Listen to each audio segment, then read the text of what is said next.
আসসালামু আলাইকুম। আমি মোহাম্মদ ইকবাল হোসেন। আমার এই টিউটোরিয়ালে আপনাদের স্বাগতম। আজকের টিউটোরিয়ালে আমি আলোচনা করব বাংলাদেশ বিষয়বলির একটি গুরুত্বপূর্ণ টপিক নিয়ে, আর টপিকটি হচ্ছে ইংরেজ গভর্নর ও ভাইসরয়গণ। প্রায় সকল সরকারি চাকরির নিয়োগ পরীক্ষায় ইংরেজ গভর্নর ও ভাইসরয়গণ থেকে প্রশ্ন হয়ে থাকে। এজন্য আজকের টিউটোরিয়ালটি আপনাদের জন্য অত্যন্ত গুরুত্বপূর্ণ। শুরুতেই governor Lord Clive. Governor Lord Clive সম্পর্কে যে তথ্যগুলো আপনাদের মনে রাখতে হবে সেগুলো হচ্ছে: গভর্নর লর্ড ক্লাইভ বাংলার প্রথম British governor. Governor Lord Clive দ্বৈত শাসন কায়েম করেন। লর্ড ক্লাইভ ইংরেজ সাম্রাজ্যের গোড়াপত্তন করেন। পরীক্ষায় প্রশ্ন আসতে পারে বাংলার প্রথম ব্রিটিশ গভর্নর কে ছিলেন? সেক্ষেত্রে উত্তর হবে লর্ড ক্লাইভ। পরীক্ষায় আসতে পারে দ্বৈত শাসন কায়েম করেন কে? সেক্ষেত্রে উত্তর হবে লর্ড ক্লাইভ।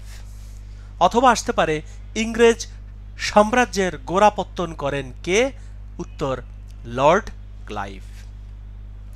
এখন আমরা পড়ব গভর্নর ওয়ারেন হেস্টিংস সম্পর্কিত তথ্য।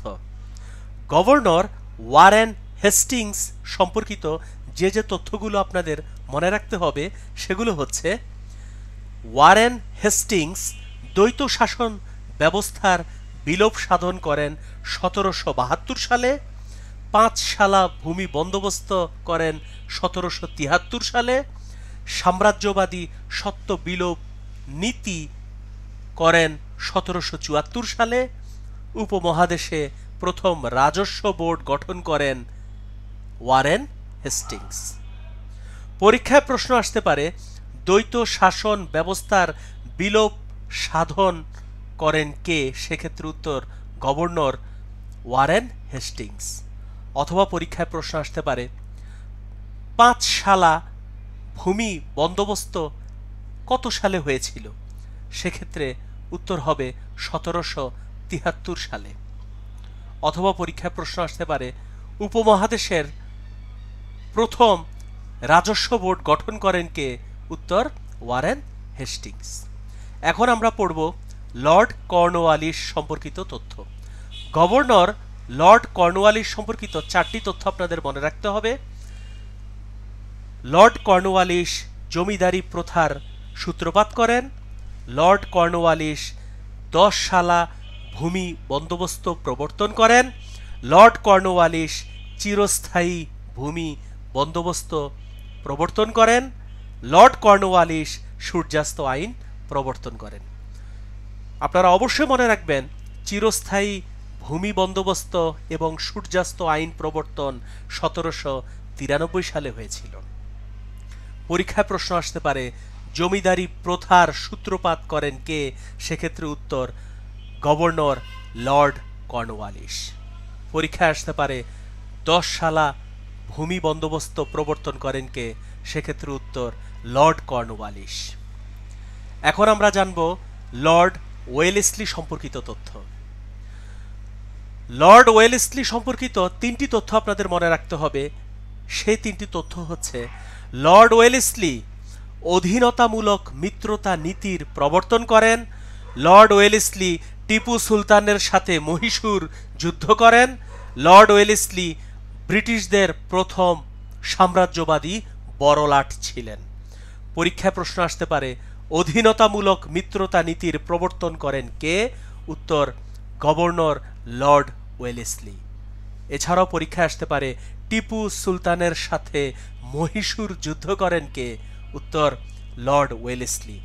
অথবা পরীক্ষায় আসতে পারে ব্রিটিশদের প্রথম সাম্রাজ্যবাদী বড়লাট কে ছিলেন? উত্তর লর্ড ওয়েলেসলি।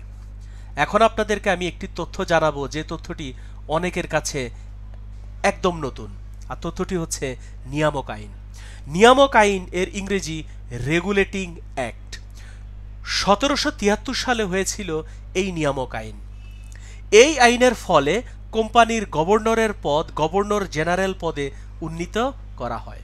পরীক্ষা আসতে পারে কোন আইনের ফলে কোম্পানির গভর্নরের পদ গভর্নর জেনারেল পদে উন্নীত করা হয়, সেক্ষেত্রে উত্তর হবে নিয়ামক আইন 1773। নিয়ামক আইন এর ইংরেজি রেগুলেটিং অ্যাক্ট। এখন আমরা পড়ব governor general Lord William Bentinck সম্পর্কিত তথ্য। লর্ড উইলিয়াম বেন্টিং সম্পর্কিত 4টি তথ্য অবশ্যই আপনারা মনে রাখবেন। Lord William Bentinck Kolkata medical college প্রতিষ্ঠা করেন 1835 সালে। Lord William Bentinck Lord Macaulay কর্তৃক শিক্ষানীতি প্রণয়ন করেন 1835 সালে। লর্ড উইলিয়াম বেন্টিং ফার্সির পরিবর্তে ইংরেজি ভাষা চালু করেন 1835 সালে। লর্ড উইলিয়াম বেন্টিং সতীদাহ প্রথা বিলোপ আইন করেন 1829 সালে। পরীক্ষায় আসতে পারে লর্ড উইলিয়াম বেন্টিং কত সালে সতীদাহ প্রথা বিলোপ আইন করেন, সেক্ষেত্রে উত্তর হচ্ছে 1829। পরীক্ষায় আসতে পারে কলকাতা মেডিকেল কলেজ প্রতিষ্ঠা করেন কোন গভর্নর জেনারেল, সেক্ষেত্রে উত্তর হবে লর্ড উইলিয়াম বেন্টিং। এখন আমরা জানব লর্ড হেনরি হার্ডিঞ্জ সম্পর্কিত তথ্য।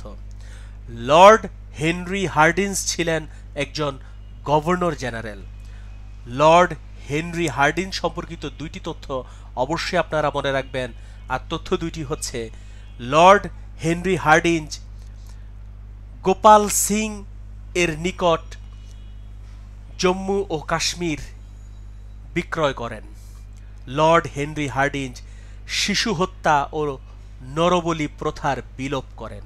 পরীক্ষায় আসতে পারে গোপাল সিং এর নিকট জম্মু ও কাশ্মীর বিক্রয় করেন কোন গভর্নর জেনারেল, সেক্ষেত্রে উত্তর হচ্ছে লর্ড হেনরি হার্ডিঞ্জ। অথবা পরীক্ষায় আসতে পারে শিশু হত্যা ও নরবলি প্রথার বিলোপ করেন কোন গভর্নর জেনারেল, সেক্ষেত্রে উত্তর হচ্ছে Lord Henry Hardinge. Lord Dalhousie সম্পর্কিত যে তথ্যগুলো অবশ্যই মনে রাখবেন সেগুলো হচ্ছে লর্ড ডালহৌসি সত্য বিলোপ নীতির প্রবর্তন করেন। লর্ড ডালহৌসি রেল লাইনের প্রচলন করেন। লর্ড ডালহৌসি বিধবা বিবাহ আইন প্রণয়ন করেন। পরীক্ষায় আসতে পারে বিধবা বিবাহ আইন প্রণয়ন করেন কে, উত্তর লর্ড ডালহৌসি। অথবা আসতে পারে রেল লাইনের প্রচলন করেন কোন গভর্নর জেনারেল, সেক্ষেত্রে উত্তর হচ্ছে লর্ড ডালহৌসি। পরীক্ষায় আসতে পারে সত্য বিলোপ নীতির প্রবর্তন করেন কোন গভর্নর জেনারেল, সেক্ষেত্রে উত্তর হচ্ছে লর্ড ডালহৌসি। এখন আপনাদেরকে আরেকটি গুরুত্বপূর্ণ তথ্য দেব। তথ্যটি হচ্ছে সিপাহী বিদ্রোহের পর 1858 সালে ব্রিটিশ সরকার ভারতের শাসনভার ইংল্যান্ডের রানী ভিক্টোরিয়ার হাতে অর্পণ করেন। ইংল্যান্ডের মহারানীর প্রতিনিধি হিসেবে গভর্নর জেনারেলকে ভাইসরয় বা বড়লাট উপাধি দেওয়া হয়। এর ফলে ইস্ট ইন্ডিয়া কোম্পানির শাসনের অবসান ঘটে। ভারত ব্রিটিশ শাসনের অধীনে চলে 1858 থেকে 1947 পর্যন্ত। অত্যন্ত গুরুত্বপূর্ণ তথ্য, আমি আবার বলছি। সিপাহী বিদ্রোহের পর 1858 সালে ব্রিটিশ সরকার ভারতের শাসনভার ইংল্যান্ডের রানী ভিক্টোরিয়ার হাতে অর্পণ করেন। ইংল্যান্ডের মহারানীর প্রতিনিধি হিসেবে গভর্নর জেনারেলকে ভাইসরয় বা বড়লাট উপাধি দেওয়া হয়। এর ফলে ইস্ট ইন্ডিয়া কোম্পানির শাসনের অবসান ঘটে। ভারত ব্রিটিশ সরকারের শাসনে চলে 1858 থেকে 1947 পর্যন্ত। এখন আমরা জানব ভাইসরয় সম্পর্কিত তথ্য। Viceroy Lord Canning. Viceroy Lord Canning সম্পর্কিত 2টি তথ্য অবশ্যই মনে রাখবেন, আর তথ্য 2টি হচ্ছে লর্ড ক্যানিং কাগজি মুদ্রার প্রচলন করেন 1857 সালে। লর্ড ক্যানিং সিপাহী বিপ্লবকালীন ভাইসরয় অবলিক গভর্নর জেনারেল। পরীক্ষা প্রশ্ন আসতে পারে কাগজি মুদ্রার প্রচলন করেন কোন ভাইসরয়, সেক্ষেত্রে উত্তর লর্ড ক্যানিং। এখন আমরা জানব লর্ড মেয়ো সম্পর্কিত তথ্য। ভারতবর্ষে প্রথম আদমশুমারি করেন লর্ড মেয়ো। ভারতবর্ষে প্রথম আদমশুমারি চালু করা হয় 1872 সালে। পরীক্ষা আসতে পারে কত সালে ভারতবর্ষে প্রথম আদমশুমারি চালু করা হয়, সেক্ষেত্রে উত্তর 1872 সালে।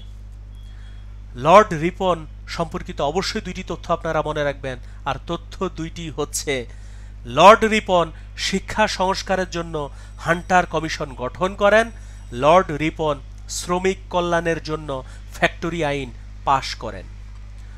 লর্ড কার্জন সম্পর্কিত যে তথ্য অবশ্যই মনে রাখতে হবে সে তথ্য দুটি হচ্ছে লর্ড কার্জন বঙ্গভঙ্গ করেন 1905 সালে। লর্ড কার্জন কলকাতায় ভারতের বৃহত্তম ইম্পেরিয়াল লাইব্রেরি প্রতিষ্ঠা করেন। পরীক্ষা আসতে পারে কলকাতায় ভারতের বৃহত্তম ইম্পেরিয়াল লাইব্রেরি প্রতিষ্ঠা করেন কোন ভাইসরয়, সেক্ষেত্রে উত্তর লর্ড কার্জন। এখন আমরা জানব লর্ড মিন্টু সম্পর্কিত তথ্য। লর্ড মিন্টু মুসলমানদের জন্য পৃথক নির্বাচন অধিকার প্রতিষ্ঠা করেন। লর্ড মিন্টু মুসলমানদের জন্য পৃথক নির্বাচনের আইন মর্লি মিন্টু আইন করেন 1909 সালে। লর্ড হার্ডিঞ্জ সম্পর্কিত যে তথ্য অবশ্যই মনে রাখবেন, লর্ড হার্ডিঞ্জ বঙ্গভঙ্গ রদ করেন 1911 সালে। লর্ড হার্ডিঞ্জ কলকাতা হতে দিল্লিতে রাজধানী স্থানান্তর করেন। লর্ড চেমসফোর্ড সম্পর্কিত দুইটি তথ্য মনে রাখবেন। লর্ড চেমসফোর্ড মন্টেগু চেমসফোর্ড সংস্কার আইন করেন 1919 সালে। লর্ড চেমসফোর্ড এই মন্টেগু চেমসফোর্ড সংস্কার আইন ভারত শাসন আইন নামে পরিচিত। আবার বলছি, লর্ড চেমসফোর্ড কর্তৃক মন্টেগু চেমসফোর্ড সংস্কার আইন ভারত শাসন আইন নামে পরিচিত। আজকে টিউটোরিয়ালের সর্বশেষ ভাইসরয় তিনি হচ্ছেন লর্ড মাউন্ট ব্যাটেন। আপনারা অনেকেই লর্ড মাউন্ট ব্যাটেন এই নামটি শুনেছেন। লর্ড মাউন্ট ব্যাটেন ব্রিটিশ ভারতের শেষ ভাইসরয় ছিলেন। পরীক্ষা আসতে পারে ব্রিটিশ ভারতের শেষ ভাইসরয় কে ছিলেন, সেক্ষেত্রে উত্তর হচ্ছে Lord Mount Batten. Lord Mount Batten British পার্লামেন্টে ভারত স্বাধীনতা আইন পাশ করেন। লর্ড মাউন্ট ব্যাটেন এর সময়ে ভারত ও পাকিস্তান সৃষ্টি হয়। পরীক্ষা আসতে পারে ভারত ও পাকিস্তান সৃষ্টি হয়েছিল যখন, তখন ভাইসরয় কে ছিলেন, সেক্ষেত্রে উত্তর হচ্ছে লর্ড মাউন্ট ব্যাটেন। পরীক্ষা আসতে পারে কোন ভাইসরয়ের সময়ে ব্রিটিশ পার্লামেন্টে ভারত স্বাধীনতা আইন পাশ হয়, সেক্ষেত্রে উত্তর হচ্ছে লর্ড মাউন্ট ব্যাটেন। আপনাদেরকে অসংখ্য ধন্যবাদ ধৈর্য ধরে আমার এই টিউটোরিয়ালটি দেখার জন্য এবং আমার কথাগুলো মনোযোগ দিয়ে শোনার জন্য। আমার অন্যান্য টিউটোরিয়ালগুলো দেখবেন, প্রস্তুতি নিতে থাকুন, ভালো থাকুন, সুস্থ থাকুন। আল্লাহ হাফেজ, আসসালামু আলাইকুম।